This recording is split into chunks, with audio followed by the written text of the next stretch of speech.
말씀을 시작하면서 제가 여러분께 한 질문을 드리겠습니다. 여러분, 갈등이 전혀 없는 공동체가 과연 건강한 공동체일까요? 갈등이 전혀 없는 공동체가 있고 갈등을 복음 안에서 건강하게 극복해내는 공동체가 있습니다. 어느 게 더 좋은 것 같습니까? B가 좋아요? 답을 바로 말하셨네. 갈등이 전혀 없으면 더 좋을 것 같지 않으세요? 여러분, 심심해요. 심심할 수도 있겠네요. 그 갈등이 있을 때 그거를 극복해내면서 건강하게 극복해내면 더 강건한 공동체, 건강한 공동체가 될 수 있다는 것이 오늘 말씀이 우리에게 가르쳐주고 있는 메시지인 것 같습니다. 우리는 예루살렘의 그 초대교회가 가장 완벽하고 이상적인 교회라고 생각을 합니다. 성령이 충만했고 기적이 일어났고 사람들이 자기 재산을 팔아 가난한 자들을 도왔습니다. 그런데 오늘 본문을 가만히 들여다보면요, 완벽한 그런 신약의 초대교회인데 이 안에 아주 치명적인 갈등이 터져 나오는 것을 보게 됩니다. 오늘 본문을 전체에 관통하는 메시지는 이겁니다. 교회의 진짜 위기는 갈등이 일어나는 것 자체에 있는 것이 아니라 그 갈등을 본질적인 사명으로 풀어내지 못하는 데 있다는 것입니다. 문제 없는 교회가 좋은 교회가 아니고요, 문제를 성숙하게 해결할 줄 아는 교회가 진짜 좋은 교회다라는 것을 오늘 말씀은 우리에게 이야기해주고 있는데요, 오늘 본문을 통해서 교회 안에 터져 나오는 그 갈등을 어떻게 아름답게 해결해 갔는지, 그리고 오히려 그것을 부흥의 디딤돌로 삼았는지를 보여주고 있는데, 이 말씀을 통해서 우리 초대교회의 모습을 통해서 우리의 삶과 앞으로 우리 교회 공동체 가운데 생겨날 수 있는 갈등들을 어떻게 우리가 대해야 되는가, 이것들을 함께 살펴보면서 나아가고자 합니다. 자, 첫 번째는요, 그래서 오늘 본문의 첫 번째 대지는 이렇게 잡았습니다. 성장의 이면에 가려진 사각지대를 초대교회가 직면을 했습니다. 어느 공동체나요, 풍성한 은혜가 경험되어지고 막 숫자적인 성장이 일어나게 되면 문제가 또 일어나게 됩니다. 빛이 강한 만큼 그림자도 나타나게 되는데, 예루살렘 교회도 마찬가지였습니다. 1절에 보시면 그 시작이 이렇습니다. 그때의 제자가 더 많아졌는데 라고 말합니다. 여러분, 도대체 얼마나 초대교회 인원이 얼마나 될까? 이거 한번 상상해 보셨습니까? 대략 몇 명쯤 될 것 같으세요? 초대교회 5, 60명? 근데 잘 생각해 보세요. 초대교회 마가의 다락방에서 모여서 기도했던 사람이 몇 명이죠? 120명입니다. 이 사람들이 다 그 안에 정착해 있었을지 모르겠지만 120명이 모였어요. 그리고 예수님의 그 복음을 듣고 경험했던 사람들, 이런 사람들이 성령을 받고, 오순절에 성령을 받고 베드로가 일어나서 설교를 했어요. 그때 마음에 찔려서 회개하고 돌아온 사람들이 몇 명이었다고 나와요? 3,000명이었다고 나옵니다. 자, 3,000명이 회개하고 예수님을 믿고 세례를 받았어요. 세례를 받았다는 건 요즘같이 그냥 주는 게 아니라 이 안에 성령의 세례가 있었고 또 놀라운 은혜가 있었다는 거예요. 그리고요, 3,000명이 넘었어요. 그리고 조금 후에 4장에 보면 베드로와 요한이 나면서부터 다리 못 쓰던 사람을 보고 일으켰을 때 그거를 본 사람들이 남자만 5,000명이 믿었다라고 나옵니다. 이러고 보면은요, 이 사람들이 다 정착했을지는 모르겠지만 이 사람들로 인해 제자들이 많아졌다라고 오늘 본문은 기록을 하고 있어요. 그러니까 굉장히 많은 사람들이 늘어났다는 거예요. 그런데요, 이 숫자가 남자들만입니다. 남자만이에요. 그러니까 여인들과 아이들, 노인까지 합하면 그 숫자는 2배는 넘을 거예요. 그죠? 그럼 10,000명은 넘는 엄청난 교회가 된 겁니다. 자, 100명이 모여도요, 사람들이 얼마나 다양한 사람들이 있습니까? 그렇죠? 그런데 10,000명이 됐다고 생각해 보세요. 너무나 다양한 사람들이 모였어요. 이런 사람들이 얼마나 다양한 사람들이 모였겠어요. 이렇게 믿는 자의 수가 많아지다 보니까 헬라파, 그러니까 그리스 말, 그릭을 쓰는 사람들의 그 과부들이 구제에서 빠지게 된 거예요. 액시던틀리 그런 것 같아요. 그런데 소홀히 여김을 받았고 이것에 대한 불만이 나타나게 됐습니다. 수만 명, 10,000명이 넘는 교회가 되었다. 그때 문제가 터집니다. 헬라파 유대인들이 자기들의 과부가 매일의 구제에서 빠지게 됐다. 그리고 원망하는 내용이 나오는데 여기에 보시면은 이렇게 말합니다. 과부들이 매일의 구제에 빠짐으로 히브리파 사람을 원망하니 라고 말합니다. 여기서 원망하다라는 단어는요, 공기스모스라는 단어를 쓰고 있는데 크게 화를 내는 것이 아니고요, 뒤에서 수군수군하고 불평이 끓어오르는 상태, 속에서 섭섭함이 쌓이고 이렇게 있는 그런 상태를 말합니다. 이 상태가요, 별거 아닌 것 같은데 굉장히 위험한 때입니다. 그럴 때 그 문제가 일어나고 있는데 왜 이런 일들이 생겼냐면요, 그 원인이 2절에 나옵니다. 2절에 보면은요, 12사도가 모든 제자를 불러 이르되 우리가 하나님의 말씀을 제쳐놓고 접대를 일삼는 것이 마땅하지 않다. 그 원인이 뭐냐면은요, 사도들이 이 접대를 하고 있었어요. 자, 이 접대에 나오는 단어가 디아코네인 트라페자이스라는 단어를 쓰고 있는데요, 이 단어는 뭐냐면 단순히 밥을 퍼주는 그런 식탁의 봉사뿐만이 아니라 돈을 바꿔주고 계산하는 은행의 창구 역할도 했다는 거예요. 왜 이런 일들이 필요했을까? 돈을 왜 주는 것이 필요했을까라는 생각이 드는데요,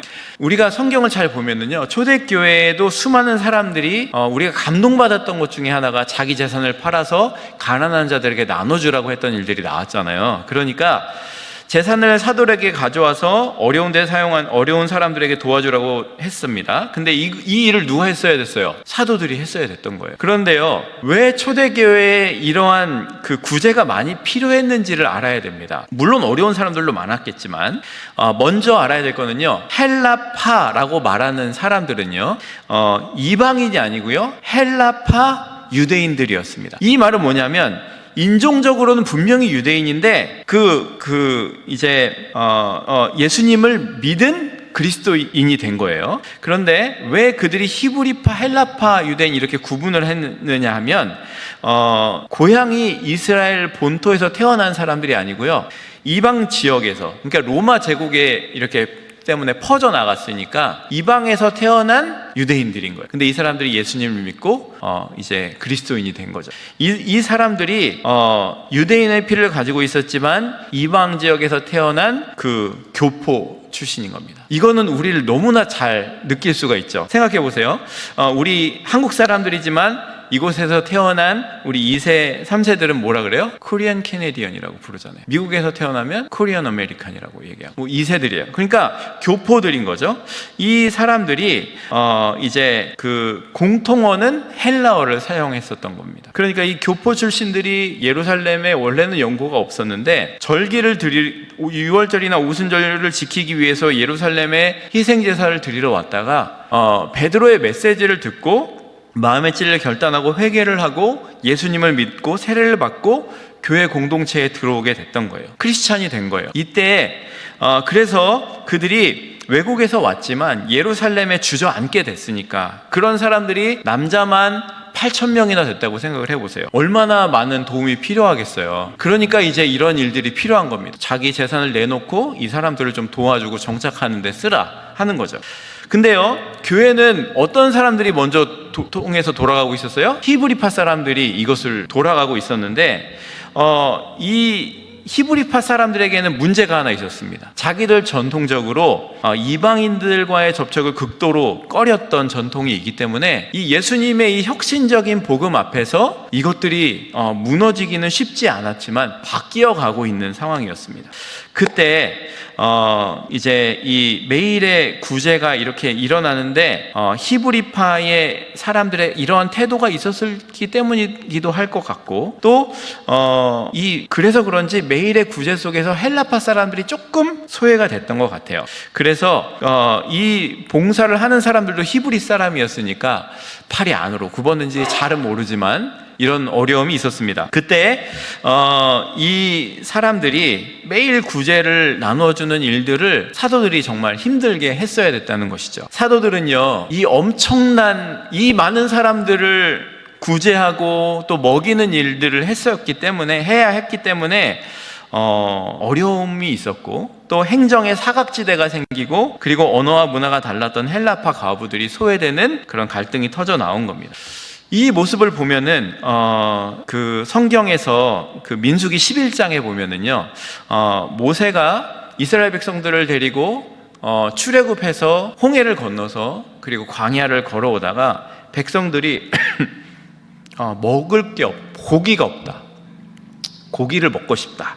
그래서 이제 모세에게 와서 따지고 막 그랬을 때 돌 맞을 뻔했거든요. 그때 모세가 이 갈등과 원망에 짓눌려 가지고 나 혼자 이 모든 백성 감당할 수 없습니다 라고 했을 때 그런 하나님께 탄식을 하는 모습이 나옵니다. 분명히 이집트 사람들에게 억압받고 종으로 살다가 매일 벽돌 만들고 고된 노역을 하다가 하나님의 은혜로 거기에서 나와서 이제 약속의 땅을 향해 가고 있는데 불만이 막 터져 나온 거죠. 분명히 은혜로 시작한 여정이었는데 현실의 결핍과 소외가 원망을 만들어내게 된 상황이 된 거죠. 비슷한 상황인 것 같아요. 우리의 삶에도 마찬가지인 것 같아요. 한 아버지가 이민을 왔어요. 그래서 여기서 이제 이민의 가장이면은 그 마음이 얼마나 무겁습니까? 가족들을 먹여 살려야 되고 자녀들을 먹여야 되니까. 여러분들은 지금 이 마음을 너무 잘 아실 것 같아요. 이민자의 1세대, 그리고 내가 여기서 정착을 하고 자리를 잡아서 우리 자녀들을 먹여야 되는 엄청난 일이잖아요. 밤낮 없이 일터를 지키고 또 사업을 일궈내고 하는 일들 많았을 거예요. 재정적으로 어느 정도 자리도 잡았고 조금 풍요로워졌어요. 그런데 그때는 처음 이민 왔을 때는 꼬맹이 아기였는데, 아니면 이제 와서 막 태어났는데 이 아이가 어느새 내가 비즈니스 열심히 하고 정착하다 보니까 사춘기 자녀가 된 거죠. 그때 자녀들로부터 우리에게 들리는 소리가 뭡니까? 아빠는 나한테 관심도 없어. 이런 식으로 반응이 나올 때가 있죠. 아빠는 상처받고 자녀는 엇나가고, 내가 이러려고 이런 건 아닌데, 다 너 위해서 그런 건데 너는 왜 내 마음을 몰라주냐. 아빠도 섭섭하고, 자녀는 아빠는 자기한테 관심이 없는 것 같고, 그래서 섭섭하고, 사각지대가 있죠. 거기에 딱 놓이게 된 겁니다. 사각지대를 놓치게 된 거죠. 옛날에 여러분 어릴 때 그런 거 해보셨습니까? 까만 종이에다가 밖에 나가서 돋보기를 이렇게 대고 있으면은요, 빛이 탁 모여지면 고기가 불이 쫙 나잖아요. 그런데 여기는 불이 막 나고 있어도 이 주위에는 어때요? 불이 타진 않아요. 뭐 계속 어떻게 대고 있으면 이게 불이 번져 나갈지 모르겠지만 그 휘발성이 없기 때문에 고기만 타더라고요. 마찬가지인 것 같아요. 우리가 집중하는 일에 몰두하다 보면은요, 나는 이 모두를 위해서 이렇게 한 건데 이게 주위에 소외되고 섭섭함을 느끼게 되는 상황이 놓이게 된다는 겁니다.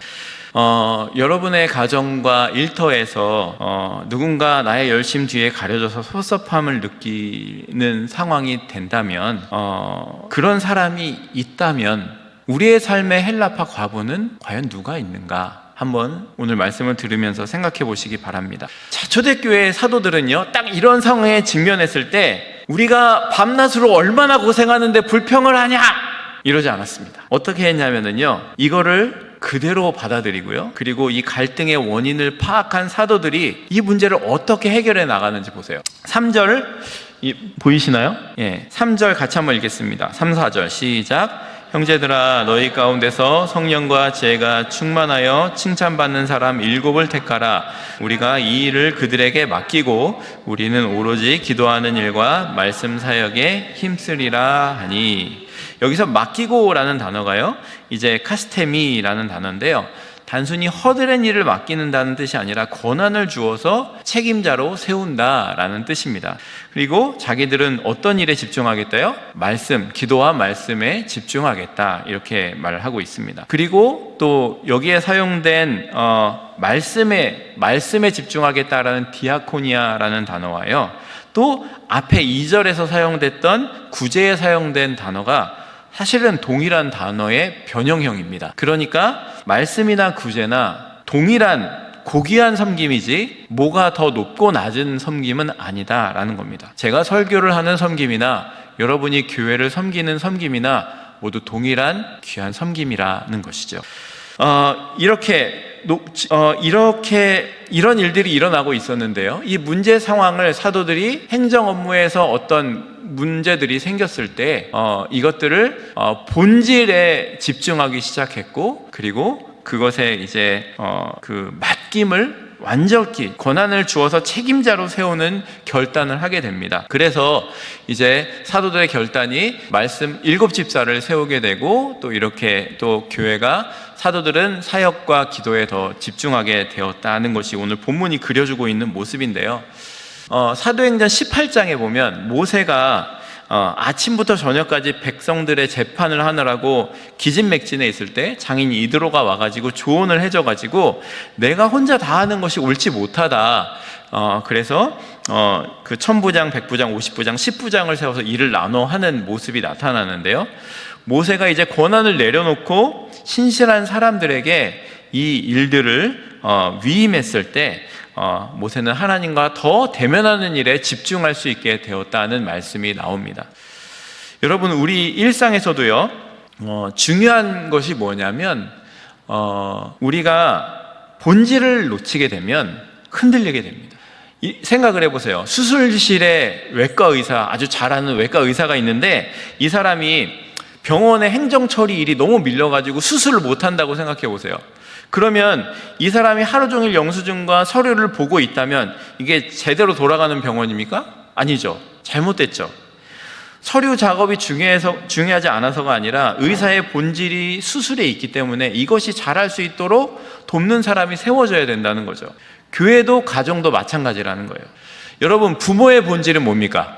부모의 본질, 돈을 열심히 벌어서 우리 자녀들을 먹이고 필요한 것을 대준다. 이것이 부모의 본질입니까? 그렇게 생각하십니까? 부모의 본질은요, 돈 벌어다 주는 기계가 아닙니다. 자녀와 마음을 나누며 신앙을 전수하는 것이 부모의 본질이에요. 하나님께서 아브라함을 부르시고 내 자녀와 가족들에게 하나님의 도를 가르치라고 했잖아요. 우리 교회 비전이잖아요. 어디 갔어? 우리 교회 비전이잖아요.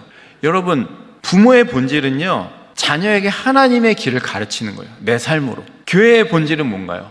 행정 시스템의 완벽함이나 어떤 시설에 좋거나 그것이 아니잖아요. 교회의 본질은 뭐예요? 영혼을 구원하고 살리는데, 사랑하는 데 있는 거죠. 우리의 삶에 뭔가 지금 불협화음이 들린다면요, 내가 지금 하고 있는 많은 일들 중에서 나의 진짜 본질이 무엇인지를 좀 살펴봐야 된다는 겁니다. 돌아보아야 할 때가 왔다는 것이 왔다는 사인으로 우리가 받아들이면 좋겠습니다.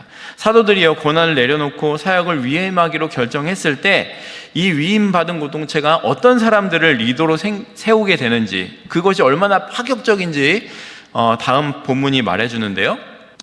5절 말씀 함께 읽겠습니다. 시작. 온 무리가 이 말을 기뻐하여 믿음과 성령이 충만한 사람 스데반과 또 빌립과 부르고로와 니가노르와 디몬과 바메나와 유대교에 입교했던 안디옥 사람 니골라를 택하여 라고 합니다.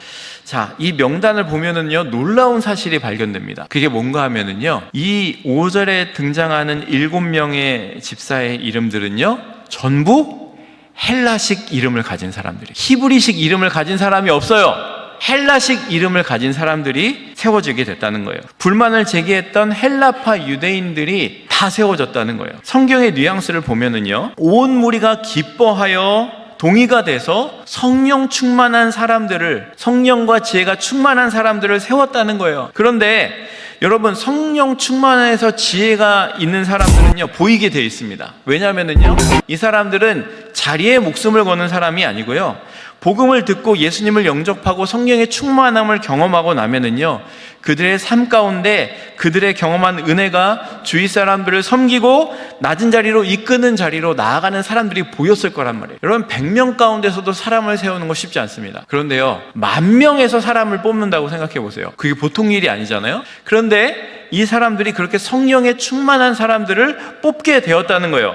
그런데 더 놀라운 거는 당시 예루살렘 교회의 다수의 기득권은 분명히 히브리파 유대인들이었는데, 세상의 정치나 논리대로 하면은요, 회의법대로라면 투표권이 어떻게 기득권을 잡고 있는 히브리파 사람들이 7명의 자리를 독식을 하거나 양보하더라도 4대3 정도로 하자, 이렇게 했을 것 같잖아요. 그런데 초대교회는요, 이 모든 권력을요, 다 헬라파 사람들에게 주었습니다. 당신들이 다 하십시오. 삐졌으니까 너네가 해가 아니고요, 우리가 몰랐습니다. 부족했습니다. 당신들이 더 잘할 수 있으니까 이것을 해 주십시오 하고 7집사를 헬라파에서 다 세운 거예요. 그래가지고 그 사람들이 섬기게 하니까요, 이 양보가 갈등을 단숨에 녹여버립니다. 그리고 교회가 더 하나님 앞에 건강하게 서가는 일들이 일어나게 돼서 7절에 이 결과가 나오는데, 우리가 좀 이따 같이 읽을 텐데, 그런 놀라운 은혜의 역사가 일어나게 되었다라는 겁니다. 여러분,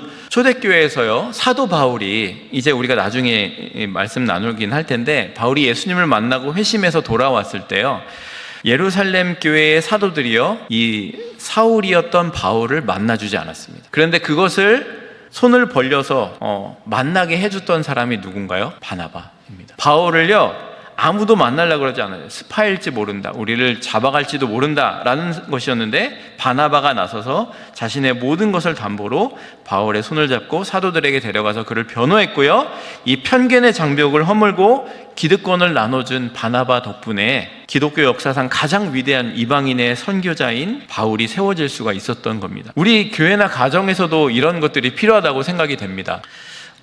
명절에 가족이 모였을 때 서로의 정치색이나 가치관이 달라서 언성이 높아질 때가 있습니다. 교회의 회의에서 내 주장이 합리적이고 더 다수의 지지를 받는 상황이 있을 수 있어요.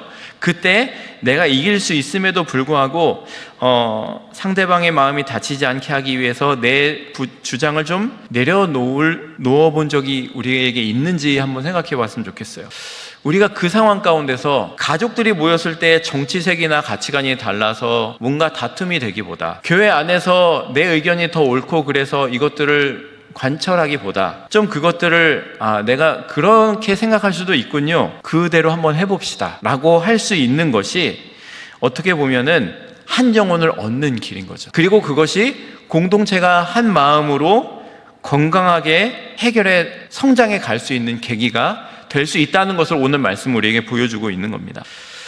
갈등의 해결은요, 사실 논리의 승리가 아니라 사랑의 양보를 통해 완성되어 간다는 것을 이 말씀은 우리에게 보여주고 있습니다. 그래서 이 파격적인 양보의 결과, 7절 같이 읽겠습니다. 시작. 하나님의 말씀이 점점 왕성하여 예루살렘에 있는 제자의 수가 더 심히 많아지고 허다한 제사장의 무리도 이 도에 복종하니라. 아멘. 여러분, 갈등이 해결되자 하나님의 말씀이 왕성해지고 제자의 수가 더 많아졌고요, 그리고 심지어 핍박자였던 제사장들마저 굴복하고 주님께 돌아온 역사가 있었다라는 거예요. 오늘 말씀을 정리해 보겠습니다. 제가 처음에 드렸던 질문을 한번 생각해 보십시오. 갈등이 전혀 없는 공동체가 건강한 공동체입니까? 아니면 갈등을 복음 안에서 잘 극복해내는 공동체가 건강한 공동체입니까? 답은 뻔하죠. 그런데 이제 우리가 그 방법이 뭔지 알았습니다. 갈등은요, 우리를 넘어뜨리려는 사탄의 공격일 수가 있지만 우리가 십자가의 복음으로 반응하기 시작할 때 그것은 오히려 우리를 성숙하게 만들고 본질을 회복하게 하는 위대한 은혜의 통로가 된다는 것을 오늘 본문은 가르쳐주고 있습니다. 설교를 정리하면은요, 초대교회는요, 성장의 이면에 가려진 사각지대를 직면했을 때 우선순위와 본질을 회복하는 결단을 하게 됐고요, 그리고 기득권을 내려놓는 아주 파격적인 동력을 하면서 복음의 열매를 맺어갔다라는 것을 오늘 본문은 보여줍니다. 자, 그래서 제자들의 수가 더 많아졌고 이렇게 되었다라는 것을 보여줍니다.